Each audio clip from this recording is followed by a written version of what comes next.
Hello friends, this is the first lecture on basic electrical engineering. In this lecture, I will focus mainly on classification of elements.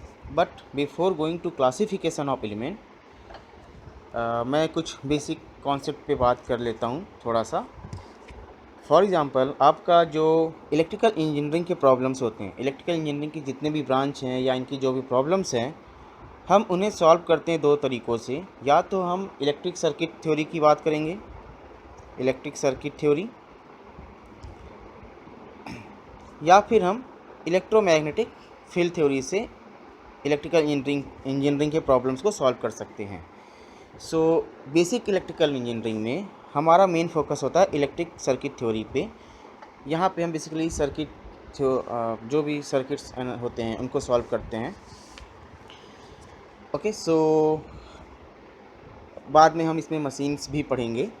सो अब हमें electric circuit theory पढ़ना है अगर अभी, सो मुझे ये पता होना चाहिए what is electric circuit. So electric circuit क्या होता है? Electric circuit is nothing but electric circuit is an interconnection of, it is an interconnection of electrical elements or electric element, electrical element or electric elements. Okay, and this when I say it is electric circuit, तो जब मैंने circuit बोला that means ये interconnection close loop होना चाहिए, यानी कि मैं जहाँ से स्टार्ट करूँ वहाँ तक वापस आ पाऊँ. ओके, फॉर एग्ज़ाम्पल दिस, सी मैंने यहाँ से स्टार्ट किया और मैं इस तरीके से चलता हुआ गया और यहाँ पे वापस आ गया. So this is an electric circuit. सो इसमें हम कर क्या रहे हैं, हमने इंटरकनेक्शन ऑफ सर्किट एलिमेंट्स को लिया है. सो सर्किट एलिमेंट्स क्या होते हैं? सर्किट एलिमेंट्स, इस सर्किट में जितने भी एलिमेंट आपको दिख रहे हैं वो सारे के सारे सर्किट एलिमेंट है. जैसे यहाँ पे एक रजिस्टर ये रहा, एक रजिस्टर ये रहा और एक रजिस्टर ये रहा, sorry this is a battery. So इस गिवन सर्किट डायग्राम में या इस इलेक्ट्रिकल सर्किट में हमारे पास तीन सर्किट एलिमेंट हैं, दो रजिस्टर और एक बैटरी. ओके, सो अब मेरे को अगर इलेक्ट्रिक एलिमेंट्स के बारे में भी पता होना चाहिए. सो इलेक्ट्रिक एलिमेंट के बारे में हम पहले देखते हैं कि हम इसे क्लासीफाई कैसे कर सकते हैं.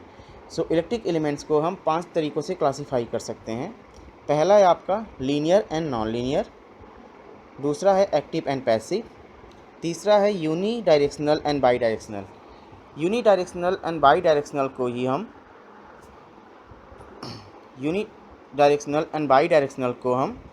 यूनिलैटरल एंड बाईलैटरल भी कहते हैं. Okay, this unidirectional and bidirectional can also be known as unilateral and bilateral. ठीक है, उसके बाद आपका चौथा जो क्लासिफिकेशन है वो है time variant and time invariant.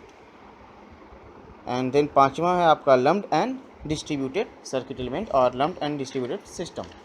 सो अब मैं एक एक करके इन पांचों क्लासिफिकेशन को देखूंगा. पहले मैं देखता हूँ linear and non linear system को. पहले मैं देखता हूँ linear and non linear system को. जो भी मेरा सर्किट एलिमेंट लीनियर होगा, अगर मेरा कोई सर्किट एलिमेंट लीनियर है तो उसे लीनियरिटी प्रॉपर्टी फॉलो करनी चाहिए. अगर मेरा कोई सर्किट लीनियर है तो उसे लीनियरिटी प्रॉपर्टी को फॉलो करना चाहिए. ओके, सो अब मैं देखता हूँ कि ये लीनियरिटी प्रॉपर्टी क्या है. So linearity is the property of an element describing a linear relationship between the cause and effect. Cause and effect को आप आउटपुट एंड इनपुट भी कह सकते हो. सो cause is like input here and effect is like output here. Okay, due to the input what is our output. So या फिर what is the cause for the given effect. So effect is like output and cause is like input. So linearity क्या है? linearity वो property है जो कि input output के बीच में या फिर कॉज और इफेक्ट के बीच में लीनियर रिलेशनशिप को बताती है. सो लीनियरिटी बेसिकली है क्या चीज़? लीनियरिटी बेसिकली दो प्रिंसिपल के कॉम्बिनेशन को कहते हैं, एंड वो दो प्रिंसिपल्स हैं होमोजेनिटी या फिर स्केलिंग। ये आपकी प्रॉपर्टी भी कह सकते हैं, होमोजेनिटी प्रॉपर्टी एंड एडिटिविटी या फिर सुपरपोजिशन। सो होमोजेनिटी को हम स्केलिंग भी कहते हैं and additivity is also known as superposition. So linearity is combination of homogeneity and superposition. तो अब मैं इनमें से आपको एक एक प्रिंसिपल को देखता हूँ। सो पहले आप सुपरपोजिशन प्रिंसिपल को देखिए क्या चीज़ है। So according to superposition principle, net effect of sum of causes equal the sum of their individual effect. यानी कि अगर आपने मान लो मेरे पास दो इनपुट दो तरफ से आ रहे हैं, इनपुट 1 से मेरे को आउटपुट ए मिला, इनपुट 2 की वजह से मेरे को आउटपुट बी मिला, और अगर मैं इस पर्टिकुलर सर्किट एलिमेंट पे इनपुट 1 + 2 दे दूं तो मेरे को आउटपुट ए + बी मिलना चाहिए। अगर ऐसा होता है तो मैं कहूँगा कि मेरा जो भी एलिमेंट है वो सुपरपोजिशन प्रिंसिपल को फॉलो कर रहा है। ठीक है, तो देखिए इसमें हम क्या कर सकते हैं, फिर इसको एक एग्जांपल से देखते हैं। तो मान लो मेरे पास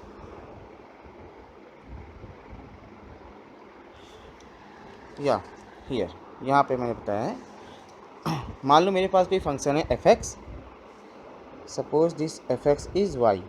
अब देखो ये इनपुट आउटपुट और सर्किट एलिमेंट में रिलेशन क्या है। जैसे मैं जब कहता हूँ v = IR, तो इसमें मेरा आउटपुट क्या है, मान लिया मैंने this is output y and this I is input, इसे मैंने बोला x।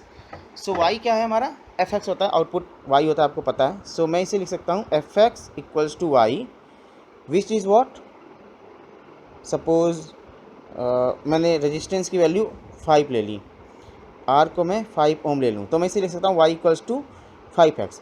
तो ये आपका क्या हुआ, ये मैथमेटिकली मैंने इसे लिखा डैट fx इज़ 5x। तो यहाँ पे सर्किट एलिमेंट क्या है, दिस 5 जो कि एक रजिस्टर को शो कर रहा है जिसका रेजिस्टेंस 5 ओम है, ये एक सर्किट एलिमेंट को शो कर रहा है। और ये रिलेशन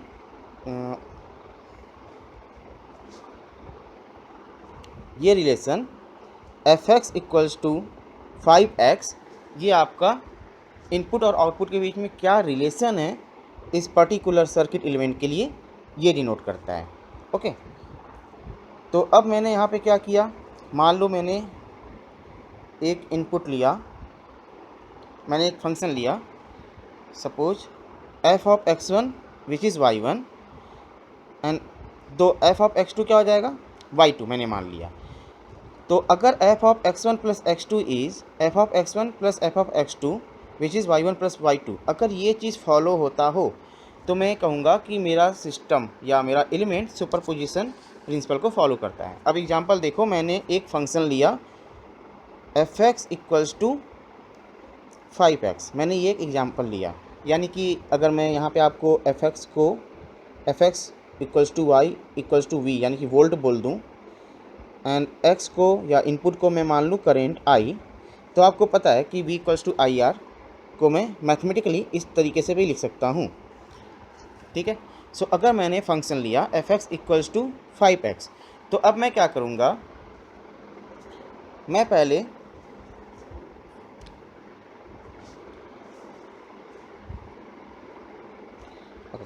क्या करूँगा, मान लो मैंने लिया fx = y which is 5x, ये फंक्शन लिया। तो मेरे को अगर चेक करना है कि ये सिस्टम या एलिमेंट्स सुपरपोजिशन फॉलो कर रहा है कि नहीं, तो मैं क्या करूँगा, x = x1 रखूँगा और इसकी वजह से जो आउटपुट आएगा वो देखूँगा। तो आउटपुट क्या होगा, f(x1) which is y1 and this will be your 5x1। Again मैंने x या इनपुट को रखा x2, इसकी वजह से आउटपुट देखूँगा, तो आउटपुट क्या आएगा, f(x2) = y2 which is 5 times x2। अब मेरे को अगर सुपरपोजिशन चेक करना है तो मैं रखूँगा x को रिप्लेस करूँगा x1 + x2 से, और मैं इसका आउटपुट देखूँगा। तो मैंने मान लो x को x1 प्लस x2 से रिप्लेस किया और मैं इसे बोल दूँ x3, मैंने इसे नाम दिया x3। तो मेरे को आउटपुट क्या मिलेगा, f of x3 equals to y3, और ये क्या होगा आपका 5 टाइम्स x1 प्लस, या ये कह लो कि ये होगा आपका 5 टाइम्स x3, और x3 क्या है x1 plus x2, so this is 5 times x1 plus x2। इसे अगेन मैं क्या लिख सकता हूँ, 5 of x1 plus 5 of x2। अब ये 5 of x1 plus 5 of x2 क्या है, 5x1 क्या है आपका, देखिए 5x1 इज़ y1, 5x2 क्या है, 5x2 आपका y2 है, y2।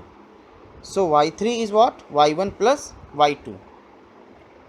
ठीक है, when x is x1 plus x2, y is y1 plus y2, ये हमारा y3 है। ठीक है, यानी कि जब मैंने x को x1 प्लस x2 किया तो मेरा output y1 plus sorry x को x1 प्लस x2 किया तो y3 या जो फाइनल आउटपुट है वो y1 प्लस y2 आ गया। तो मेरा जो एजम्पशन था वो फुलफिल हुआ, f of x1 plus x2 is y1 plus y2, यानी कि ये जो फंक्शन है मेरा, ये function y equals to 5x, ये सुपर पोजिशन प्रिंसिपल को फॉलो करता है। अब मैं अगर इसको चेंज कर दूं और अब मैं फंक्शन लूं अपना, मान लो अब मैं फंक्शन लेता हूं y इक्वल्स टू, या आप ये कह लो कि f(x) equals to y equals to 5x plus 3। अब आप x को रिप्लेस करो x1 से, तो f ऑफ x1 क्या होगा आपका y1 which is 5x1 plus 3। फिर मैंने x को माना x2, तो मुझे क्या मिलेगा, f of x2 is y2, ये क्या होगा आपका 5 टाइम्स x2 प्लस 3। अब मैं रिप्लेस करूँगा x को x1 प्लस x2 से, और मैंने माना कि ये x3 है, तो f ऑफ x3 क्या आएगा मेरे पास, ये होगा f of x1 plus x2, okay, x3 is x1 plus x2, so 5 f of x1 plus x2, और ये क्या हो जाएगा आपका fx क्या है 5x प्लस 3, सो ये क्या होगा 5 times x3 plus 3, and x3 क्या है आपका x1 प्लस x2, 5 टाइम्स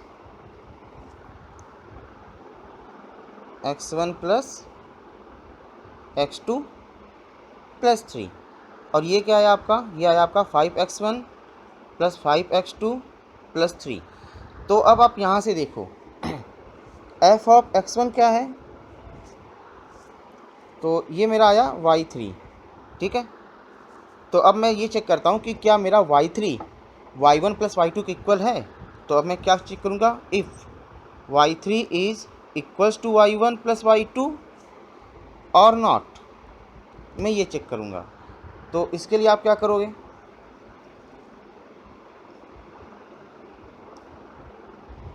ठीक है, मैं बीच का स्टेप ये हटा देता हूँ क्योंकि मेरे पास y3 आ चुका है। तो अब देखो, अब मैं ये चेक करता हूँ, तो अब बताओ y1 प्लस y2 क्या आया, y1 प्लस y2 क्या आ गया मेरे पास 5x1 plus 3 plus 5x2 plus 3, तो ये कितना आया आपका 5x1 प्लस 5x2 प्लस 6। सो ये y1 plus y2 and y3 ये दोनों इक्वल हैं। सो y3 क्या है 5x1 प्लस 5x2 प्लस 3, और y1 प्लस y2 क्या है 5x1 plus 5x2 plus 6। It means y3 is not equals to y1 plus y2. This implies fx equals to 5x plus 3 doesn't follow superposition principle। ठीक है, ये आपका superposition principle था। इसके बाद देखो आप, मेरे को होमोजेनिटी अगर पता नहीं हो तो कैसे पता करेंगे, तो होमोजेनिटी के लिए हम क्या करते हैं,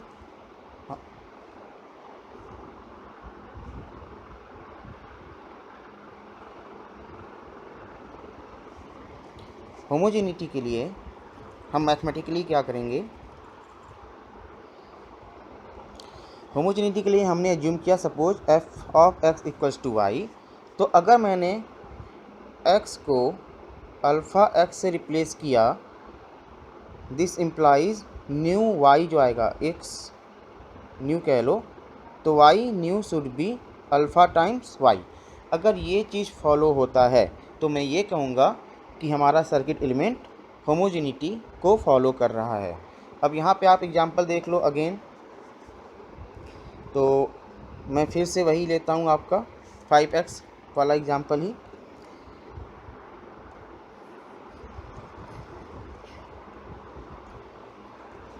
तो suppose y equals to f x equals to 5x मैंने लिया। अब मैंने x को रिप्लेस किया सम अल्फ़ा x से। अल्फ़ा कोई भी कांस्टेंट हो सकता है, कोई भी कांस्टेंट हो सकता है, ये 2 हो सकता है, 3 हो सकता है, -4 -5 हो सकता है, कुछ भी हो सकता है। Okay, it is any constant, alpha is a constant. So आपने x को अल्फ़ा x से रिप्लेस किया, तो अब मेरे पास क्या आएगा, मेरे पास आएगा f ऑफ अल्फ़ा x, या आप ये कह लो कि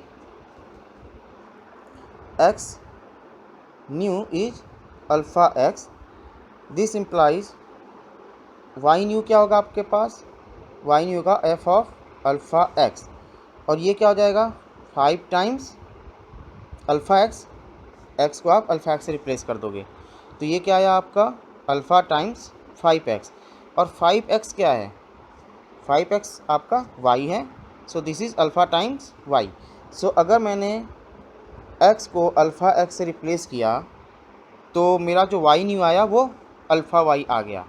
दिस मीन्स व्हाट, ये जो इक्वेशन होगा या जो भी सर्किट एलिमेंट इस रूल को फॉलो कर रहा होगा, इस आउटपुट इनपुट रिलेशनशिप को फॉलो कर रहा होगा, वो होमोजेनिटी प्रिंसिपल को फॉलो कर रहा है। ठीक है, अब अगर इसी में मैं +3 वाला एग्जांपल लूँ तो उस केस में देखिए क्या होगा। अब मैंने मान लो इसमें लिया y equals to 5x + 3 and x new is what, x new को मैंने रखा अल्फ़ा x। तो y न्यू क्या आएगा यहाँ पे, y न्यू मेरा हो जाएगा 5 टाइम्स अल्फ़ा x + 3, क्योंकि मैं नहीं y न्यू, हाँ इसे y न्यू ही होगा क्योंकि मैं x को अल्फ़ा x से रिप्लेस कर दूंगा। तो ये क्या हो जाएगा आपका ये हो जाएगा आपका अल्फ़ा टाइम्स 5x + 3। ठीक है, ये y न्यू आया। अब मैं देखना चाहूँगा कि क्या y new equals to alpha y है or not, whether or if y new is alpha y or not. तो अल्फ़ा y मेरा क्या है, अल्फ़ा y क्या है, अल्फ़ा टाइम्स y क्या है 5x + 3, और ये y fx है, actually fx equals to y है। ठीक है, सो ये आपका क्या आ गया, ये आ गया आपका अल्फ़ा टाइम्स 5x + 3 अल्फ़ा, यानी कि alpha y and y new they are not same. See y new क्या है 5 अल्फ़ा x + 3 और अल्फ़ा y क्या है 5 alpha x + 3 alpha. That means y new is not equals to alpha y, यानी कि इसने होमोजेनिटी प्रिंसिपल को follow नहीं किया। अब 5x y equals to 5x + 3 ये ना तो होमोजेनिटी को फॉलो कर रहा है और ना ही सुपरपोजिशन को फॉलो कर रहा है। तो अगर मेरा कोई भी सर्किट एलिमेंट है जो कि इनपुट आउटपुट रिलेशनशिप को y इक्वल्स टू 5x + 3 जैसे रिलेशन से रिलेट करता होगा, तो मैं ये कह सकता हूँ कि ये सर्किट एलिमेंट लीनियर नहीं है। ओके, क्योंकि लीनियरिटी के लिए होमोजेनिटी और सुपरपोजिशन दोनों फॉलो होना चाहिए। अगर इन दोनों में से कोई भी एक फॉलो नहीं हुआ, अगर लीनियरिटी के लिए होमोजेनिटी प्लस दैट सुपरपोजिशन, ये दोनों के दोनों फॉलो होने चाहिए, दोनों के दोनों। अगर इनमें से कोई भी एक फॉलो नहीं हुआ मान लो, तो ये लीनियर नहीं होगा। अगर सुपरपोजिशन फॉलो नहीं हुआ तो भी लीनियर नहीं होगा, अगर होमोजेनिटी फॉलो नहीं हुआ तो भी लीनियर नहीं हुआ, और अगर ये दोनों फॉलो नहीं हुआ तब भी नहीं हुआ। तो अगर ये दोनों फॉलो होंगे तभी मेरा सर्किट एलिमेंट लीनियर कहा जाएगा। यानी कि मैंने जो एग्जांपल लिया था y = 5x, ये हमारा लीनियर सर्किट एलिमेंट शो करेगा। मतलब कोई भी सर्किट एलिमेंट जो इनपुट आउटपुट को इस रिलेशन से रिलेट कर रहा होगा वो लीनियर सर्किट एलिमेंट कहा जाएगा। ठीक है। तो अब देखो, अगर आपको पता करना हो एग्जैक्टली, आप बहुत ज़्यादा मैथ में नहीं जाना चाहते हो, आपके पास लीनियर इक्वेशन दिया हो, तो आप सीधी सी बात है, कोई भी अगर आप इनपुट आउटपुट का ग्राफ बना लो,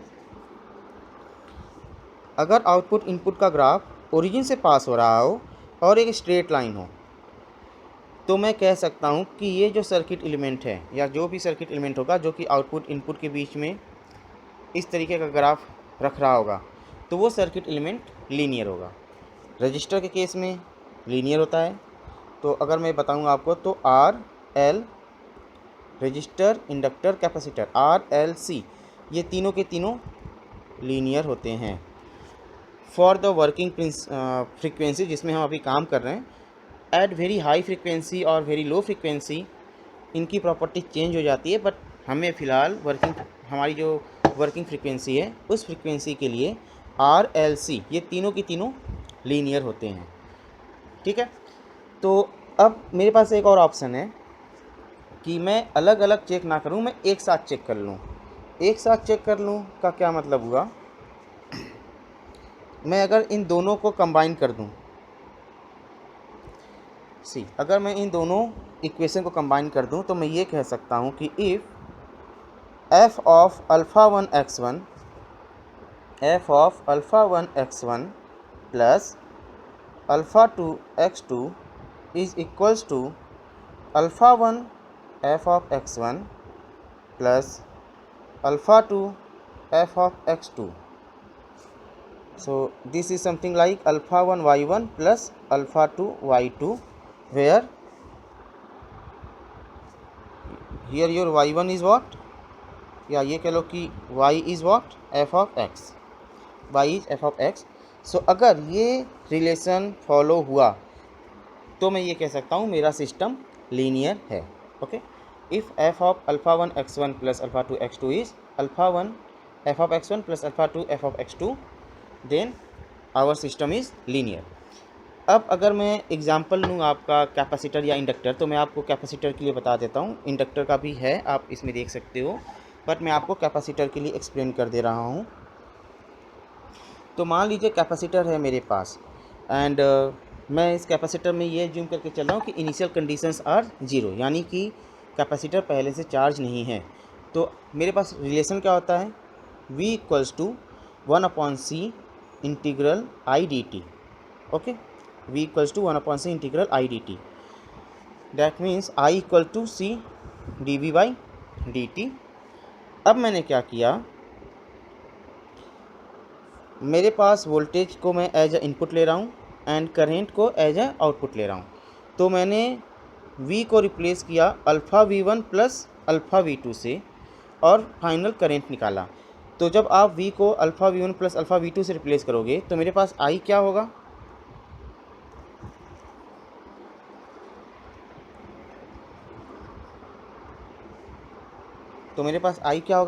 I देखो मेरे पास क्या हो जाएगा, I will be C D, इसे मैंने मान लो V न्यू बोला, V new C d/dt of, and this will be I new मान लो। तो I new will be what, C d/dt of V new, और V न्यू क्या है, alpha 1 V1 plus alpha 2 V2। तो मैंने यही चीज़ यहाँ पे रख दिया है। तो आप जब इसे सॉल्व करोगे तो I न्यू क्या आया, alpha 1C dV1/dt plus alpha 2C dV2/dt। अब ये देखिए आप, दिस C dV1/dt क्या है, I1 है, C dV2/dt क्या है, I2 है। ठीक है। तो ये ओवरऑल क्या आ गया आपका alpha 1 I1 plus alpha 2 I2, यही है ना आपका। आप देखिए जब मैंने वोल्टेज V1 लिया तो करेंट I1 आया, जब वोल्टेज V2 लिया तो करेंट I2 आया। So this is input, this is output, this is input, this is output. So इसका मतलब जो हमारा इंटीग्रेशन या डिफरेंशिएशन होता है वो भी लीनियर ऑपरेटर होते हैं, इसलिए मेरे को कैपेसिटर और इंडक्टर में कैपेसिटर और इंडक्टर के केस में लीनियर सर्किट एलिमेंट ही मिलेगा। ठीक है, इसी वे में आप इंडक्टर का भी देख सकते हो, आप इसे चेक कर सकते हो। अगर आपको कोई डाउट हो इसमें तो आप मेरे से पूछ सकते हो। ओके, यहाँ पे मैंने आपको f x equal to x square का दिखाया है, ये तो आप ग्राफ से ही देख सकते हो कि f x equals to x square का ग्राफ कुछ इस तरीके से आएगा and this is not linear. तो इसे चेक करने के लिए आपने सिंपली यहाँ पे मैंने सुपर पोजिशन यूज कर लिया। अब ये सुपर पोजिशन ही फॉलो नहीं कर रहा तो लीनियर नहीं होगा। ओके, एंड यहाँ पे मैंने होमोजेनिटी चेक कर ली एंड यहाँ पे मैंने सुपर पोजिशन लगा के चेक कर लिया। तो ना तो ये आपका होमोजेनिटी फॉलो कर रहा है और ना ही ये सुपर पोजिशन फॉलो कर रहा है। सो ये था आपका linearity and non linearity. Okay, इसके बाद आता है आपका बाईलेटरल एंड यूनिलेटरल। मैं एक्टिव पैसिव आपको बाद में करवाऊंगा, अभी यूनिलेटरल एंड बाईलेटरल देख लेते हैं क्या होता है। तो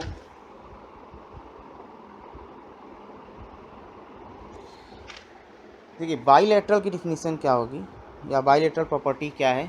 RLC, जो हमारा RLC एलिमेंट्स होते हैं, RLC रजिस्टर, इंडक्टर और कैपेसिटर, ये बाईलेटरल होते हैं। तो बाईलेटरल क्या चीज़ होता है वो देखिए आप। If terminal connections of an element in a circuit are reversed, it would not make any difference to the circuit response. If terminal connection of an element in a circuit are reversed, it would not make any difference to the circuit response, and this is the bilateral property of RLC element. सो ये आपका bilateral property हुआ। इसका मतलब क्या है, जैसे मान लीजिए मैंने ये सर्किट लिया और यहाँ पे मैंने बैटरी ले ली एक, ये बैटरी लगा दी मैंने। तो ये टर्मिनल मान लो आपका A है, ये टर्मिनल आपका B है।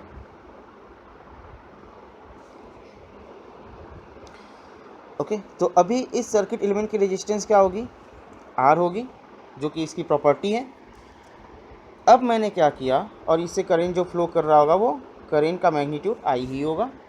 अब अगर ये वोल्टेज V है और इससे करंट I फ्लो कर रहा है, अब मैंने क्या किया, इस रेजिस्टेंस के पोलरिटी को चेंज कर दिया, यानी कि अब मैंने रेजिस्टेंस को ऐड किया और टर्मिनल B को यहाँ रखा और टर्मिनल A को यहाँ रखा।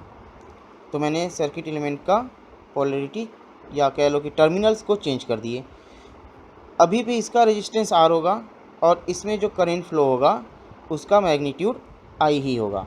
तो मैंने अगर इस रेजिस्टेंस के दोनों टर्मिनल को इंटरचेंज कर दिया तो भी, इस रजिस्टर के टर्मिनल्स को चेंज कर दिया तो भी इसके रेजिस्टेंस में कोई फ़र्क नहीं पड़ा। That means this register is a bilateral circuit element. Similarly अगर आप इंडक्टर की बात करो या कैपेसिटर की बात करो, ये आपका मान लो इंडक्टर हो गया, मैंने इसे कनेक्ट कर दिया है, ये आपका टर्मिनल A है, ये आपका टर्मिनल B है। अब इसका इंडक्टेंस L ही होगा, जो करंट फ्लो कर रही हो उसकी मैग्नीट्यूड I होगी। अब मैं अगर इसके टर्मिनल्स को इंटरचेंज कर दूं इंडक्टर के, तो मेरे को क्या मिलेगा, टर्मिनल्स को अगर मैंने इंटरचेंज कर दिया तो भी इस इंडक्टर का इंडक्टेंस L ही होगा और करंट जो आपकी फ्लो होगी, जो करंट आपकी फ्लो हो रही होगी, इसकी मैग्नीट्यूड I ही होगी। ठीक है, अगर ये वोल्टेज सेम है तो मैग्नीट्यूड I ही होगा। Similar is the case for capacitor. So this is bilateral property of RL and C। तो यूनिलेटरल क्या होता है, यूनिलेटरल या यूनिडायरेक्शनल, उसका आप डिफिनीशन नोट कर सकते हो। If terminal connection of an element in a circuit are reversed, it would change circuit response. It would change circuit response. Okay तो इस वाले डिफिनीशन में जो आपने नॉट मेक लिखा था, इसमें से आप नॉट को हटा दोगे तो ये आपका यूनिलैटरल हो जाएगा, यूनिलैटरल।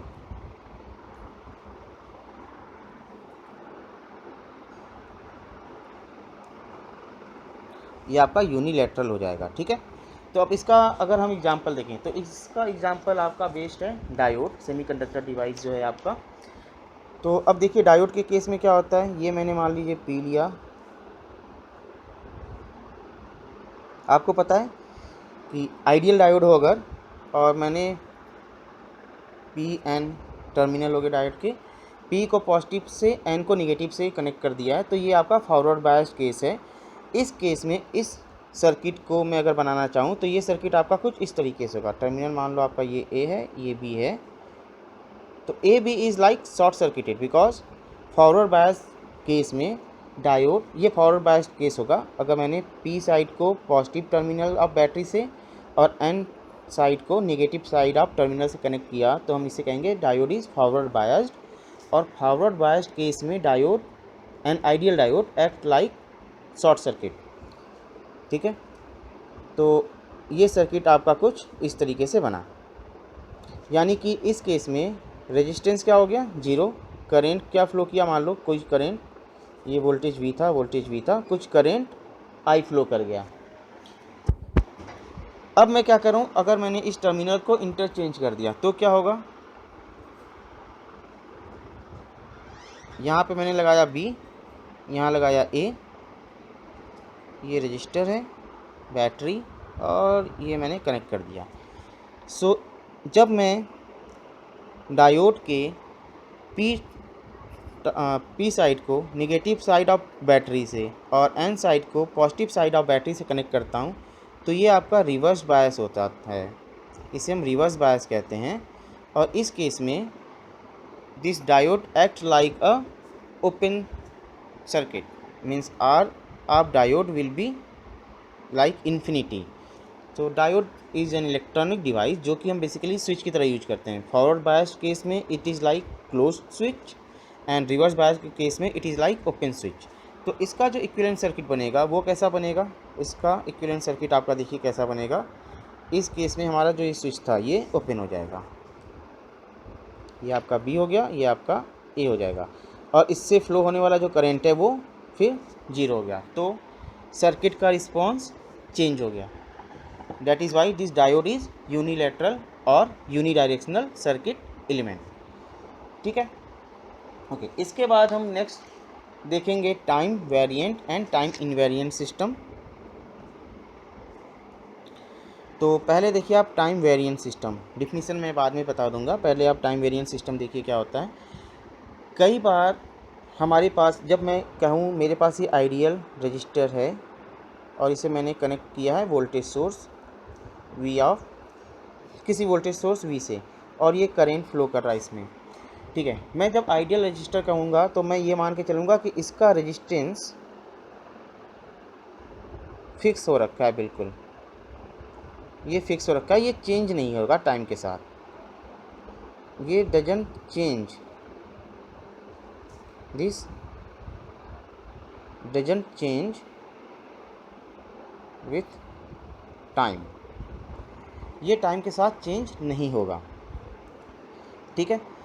लेकिन हमारे घर ये एक्चुअल केस होता नहीं है, क्योंकि अगर आप रजिस्टर को कनेक्ट करोगे बैटरी से और इसे लॉन्ग टाइम के लिए ऑन रखोगे तो रजिस्टर में कुछ ना कुछ हीट डेवलप होगा, उसकी वजह से इसका रेजिस्टेंस चेंज हो जाता है। But this is practical case. अगर मैं आइडियल केस लेके चलूँ तो एक रजिस्टर जो है उसकी रेजिस्टेंस अगर आज के डेट में 10 ओम है तो आज से 50 साल बाद भी 10 ओम ही होगा, ठीक है। लेकिन अगर मैं प्रैक्टिकल बात करूं तो प्रैक्टिकल बात करते हैं अगर, तो मैंने मान लो एक रेजिस्टेंस लिया, मैंने लिया रेजिस्टेंस आर, रेजिस्टेंस नहीं सॉरी, मैंने एक बल्ब लिया। सपोज आपने एक बल्ब लिया, तो आप जब बल्ब को स्विच ऑन करते हो तो स्विच ऑन करोगे तो अंदर का जो आपका पार्ट होता है, मैं पहले के बल्ब्स की बात कर रहा हूँ, तो ये आपका टंक्शनल फिलामेंट होता है, ये हीटअप हो जाता है इस, और ये काफ़ी ज़्यादा हीट होता है, टेम्परेचर अच्छा खासा इंक्रीज़ होता है, तो इसकी वजह से रेजिस्टेंस चेंज होगा। अगर भी रेजिस्टेंस इसका आर है तो कुछ समय के बाद इसका रेजिस्टेंस आर प्लस सम डेल्टा आर हो जाएगा, ठीक है। और ये बढ़ता रहेगा एक पर्टिकुलर रेजिस्टेंस तक, और ये किसी रेजिस्टेंस आर डैश पे स्टेबलाइज हो जाएगा। यानी कि at t equals to 0 second इसका रेजिस्टेंस मान लिया आर था, और वही जब मैंने t इक्वल्स टू 1 आर लिया तो इसका रेजिस्टेंस आर डैश हो गया, यानी कि ये रेजिस्टेंस टाइम के साथ चेंज हो गया। तो इसे हम बोलेंगे टाइम वेरिएंट सिस्टम।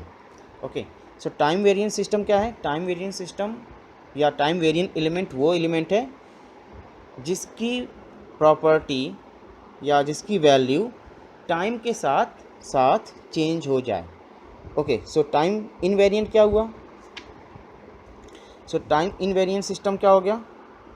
अगर आप प्रॉपर डेफिनेशन देखिए तो टाइम इनवेरिएंट सिस्टम वो सिस्टम हुआ जिसकी प्रॉपर्टी या वैल्यू समय के साथ चेंज ना हो, उस एलिमेंट को हम टाइम इनवेरिएंट सिस्टम कहेंगे। और हम जो भी सर्किट एलिमेंट्स इस कोर्स में देखेंगे वो सारे के सारे टाइम इनवेरिएंट सर्किट एलिमेंट ही होंगे। सो आर एल सी, इवन आपका जो बैटरी होगा, ये सारे के सारे हम टाइम इनवेरिएंट सिस्टम मानेंगे। But this is ideal case, practically चीज़ें टाइम इनवेरिएंट नहीं होती हैं, टाइम वेरिएंट ही होती हैं। बट हम जब पढ़ते हैं तो हम चीज़ों को आइडियल लेके पढ़ते हैं। इवन आपकी जो बैटरी होती है, हम मान के चलते हैं कि अगर ये आज 5 वोल्ट सप्लाई दे रहा है तो आज से 10 साल बाद भी ये 5 वोल्ट सप्लाई ही देगा। ओके, सो हमारा जो नेक्स्ट टॉपिक है वह है आपका डिस्ट्रीब्यूटेड नेटवर्क, डिस्ट्रीब्यूटेड सिस्टम या फिर distributed element and lumped element या फिर लम्प्ड सिस्टम या फिर एलिमेंट। ओके, लम्प्ड एलिमेंट और सिस्टम। तो ये देखिए क्या चीज़ होती है। आप लोगों ने पहले मैं डिस्ट्रीब्यूटेड सिस्टम या डिस्ट्रीब्यूटेड एलिमेंट की बात करता हूँ। तो जो भी सर्किट एलिमेंट है, अगर कोई सर्किट एलिमेंट है और उसकी प्रॉपर्टी या उसके एट्रीब्यूट्स जो हैं वो through out the circuit, means मान लो मैंने अगर आपको सर्किट कुछ इस तरीके से दिया, ठीक है, ए एंड बी, मैंने आपको सर्किट इस तरीके से दिया ए एंड बी। सो आपका जो रेजिस्टेंस है, मैंने इसे मान लिया register, this is suppose a resistor, और इसका रेजिस्टेंस थ्रू आउट दिस, और ये लेंथ काफ़ी ज़्यादा है, through out this wire distributed हो, ठीक है, तो मैं इसे कहूँगा डिस्ट्रीब्यूटेड सिस्टम। इसका परफेक्ट एग्जांपल आप एक ले सकते हो ट्रांसमिशन लाइन को। तो देखिए आपके पास पोल है, ट्रांसमिशन लाइन का ये आपके पोल हो गए, इस पे हमने एक ट्रांसमिशन लाइन बिछा दी है मान लीजिए। तो अगर मेरे कोई सर्किट को एनालाइज करना है, मान लो यहाँ कहीं वोल्टेज सप्लाई है, यहाँ पे कहीं मतलब यहाँ पे हमने जनरेट किया, यहाँ हम डिस्ट्रीब्यूट कर रहे हैं। तो आप सब जब आप इसमें घूमोगे इस सर्किट में, तो रेजिस्टेंस इसमें ऐसा कुछ नहीं है कि इस पर्टिकुलर जगह पे रेजिस्टेंस है या कुछ इस पर्टिकुलर जगह पे रेजिस्टेंस है। इसमें resistance through out the wire distribute होता है। रेजिस्टेंस हो गया, या अगर इस वायर के बीच में, क्योंकि आपके पास इस तरीके से वायर्स होते हैं तो इनके बीच में कुछ इंडक्टेंस है या कैपेसिटेंस है, तो वो through out the wire distributed होते हैं। तो इस तरीके के एलिमेंट को या सिस्टम को हम डिस्ट्रीब्यूटेड सिस्टम या फिर डिस्ट्रीब्यूटेड एलिमेंट कहेंगे। तो अगर हम डिफिनीशन की बात करें तो हम इसे कह सकते हैं डिस्ट्रीब्यूटेड एलिमेंट और distributed system are the system और element which have where the attribute of the circuit which is RLC are distributed continuously throughout the material of the circuit. So ये हो गया आपका डिस्ट्रीब्यूटेड सिस्टम, जिसमें कि circuit के जो एट्रीब्यूट्स या प्रॉपर्टीज़ हैं वो through out the circuit distributed होता है। तो लम्प्ड नेटवर्क या लम्प्ड सिस्टम या फिर सर्किट एलिमेंट क्या होगा? हम लोग जो भी सर्किट सॉल्व करते हैं नॉर्मली, वो सारे के सारे लम्प्ड सिस्टम होते हैं या सब लम्प्ड सर्किट नेटवर्क होते हैं। हम क्या करते हैं, हम लोग जो सॉल्व करते हैं वो कुछ इस तरीके से आपका होता है। मान लीजिए मैंने आर एन सी लिया है और ये एक बैटरी है। तो देखो है क्या, ये आपका रेजिस्टेंस हो गया, रजिस्टर है, ये कैपेसिटर है, इसका रेजिस्टेंस आर है, इसका कैपेसिटेंस सी है, और ये कनेक्टिंग वायर्स हैं। अब मैंने मान लिया this is a battery of V volt. तो कनेक्टिंग वायर्स के भी अपने कुछ रेजिस्टेंसेस होते होंगे, इनके भी कुछ अपनी इंडक्टेंसेस होती होंगी। तो हम क्या करते हैं, हम ये मानते हैं कि इस वायर का, कनेक्टिंग वायर का कोई भी रेजिस्टेंस या इंडक्टेंस नहीं है। जितना भी रेजिस्टेंस है इस पूरे सर्किट का, वो सारा का सारा एक पॉइंट पे कंसंट्रेटेड हो गया। रेजिस्टेंस यहाँ पे कंसंट्रेटेड हो गया, कैपेसिटेंस यहाँ पे कंसंट्रेटेड हो गया, और अगर इंडक्टेंस है तो इंडक्टेंस कुछ यहाँ पे कंसंट्रेटेड हो गया। ठीक है। तो यानी कि हमारा जो लम्प्ड नेटवर्क, लम्प्ड एलिमेंट होता होगा, लम्प्ड एलिमेंट या सिस्टम, उसको हम कैसे डिफाइन कर सकते हैं? इसको हम डिफाइन कर सकते हैं, the attribute of the circuit which is R L C are concentrated at, और ये आपका लम्प्ड के लिए है, और कंसंट्रेटेड एट, ओके मैं फिर से लिख देता हूँ लम्प्ड के लिए, the attribute of the circuit which is RLC are concentrated at a point in the circuit। so इसमें क्या हुआ, रेजिस्टेंस यहाँ पे कंसंट्रेटेड है जो भी है, कैपेसिटेंस यहाँ पे, इंडक्टेंस यहाँ पे। तो आपने देखा है कि इस तरीके से, ठीक है। सो रेजिस्टेंस यहाँ पे कंसंट्रेटेड कर दिया, यहाँ कंसंट्रेटेड कर दिया, और यहाँ कंसंट्रेटेड कर दिया। तो ये भी आपका एक तरीके से लम्प्ड एलिमेंट या लम्प्ड सिस्टम ही कहा जाएगा। ओके, सो ये था आपका डिस्ट्रीब्यूटेड एंड लम्प्ड सिस्टम या एलिमेंट। इसके बाद आता है आपका एक्टिव एंड पैसिव एलिमेंट। तो देखिए इसमें पहले पैसिव एलिमेंट देखते हैं क्या है। पैसिव एलिमेंट है the element which receives energy और absorb energy and then either convert it into heat और store it in an electric और magnetic field is called passive element. और जो एलिमेंट हीट में कन्वर्ट कर देता है that is like your resistance, जो इलेक्ट्रिक फील्ड में स्टोर करे वो आपका कैपेसिटर है, और जो मैग्नेटिक फील्ड में स्टोर करता है उसे हम इंडक्टर कहते हैं। तो R L C they are passive element because ये सभी एलिमेंट या तो एनर्जी को डिसिपेट करते हैं या फिर इसे स्टोर करते हैं, ये एनर्जी जनरेट नहीं करते।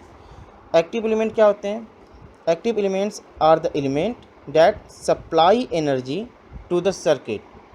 सो एक्टिव एलिमेंट का एग्जांपल हो जाता है हमारे पास लाइक बैटरी या फिर करेंट सोर्स। करेंट सोर्स भी एक कॉन्सेप्ट है, ये आप नेक्स्ट क्लास में देखेंगे क्या होता है। Battery is just a voltage source, ठीक है।